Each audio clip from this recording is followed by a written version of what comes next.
Alright, so we're going to talk quickly about hooking up a braided wire pickup. So our anthems come standard with this braided wire. Any of our other humbuckers can have this wire as well if you order it that way. Most of it's special requests otherwise, but again, the anthems do come with this wire. The whole outer part of this wire is the ground.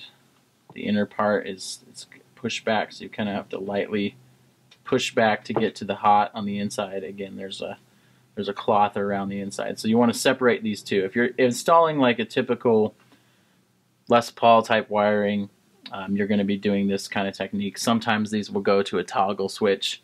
If they're going to like a 5-way selector switch on a Strat, you'll need to ground this, still ground this, and this will go to the switch. So you may have to actually push this back a lot farther depending on where you're wanting to go with it. But for this example, as we're hooking up to a pot, according to most diagrams, you're going to want to get the inner hot wire to the lug, and you're going to want to ground the outer braid to the back of the pot. So as you push it back, you kind of have to get an estimate of basically like where your ground would be.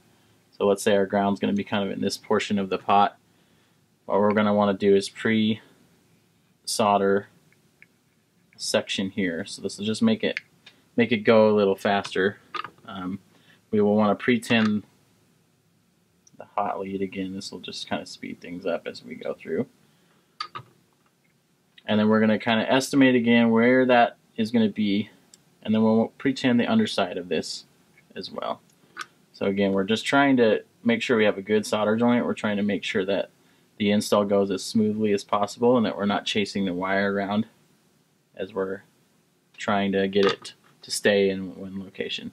So we have some tweezers which we'll use in a second here to make sure everything's good. Generally like to do the ground braid first. You can go ahead and do this so it's anchored down. It just depends on your preference. There's not really right or wrong.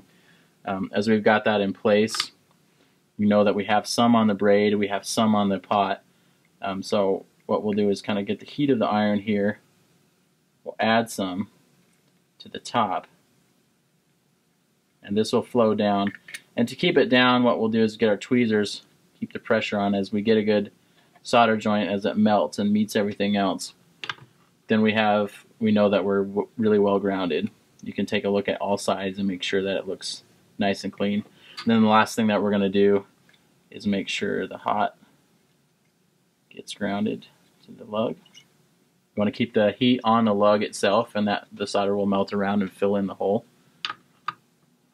One thing you want to make sure is we don't have a problem with this here because we have a lot of distance between the solder joint and the hot.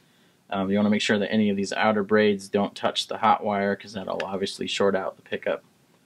But that gives us enough room to stay away from that potentially happening. It's nice and tight, so it's not going to fold up or anything like that. And that's a good grounding point for soldering your metal braided conductor pickups.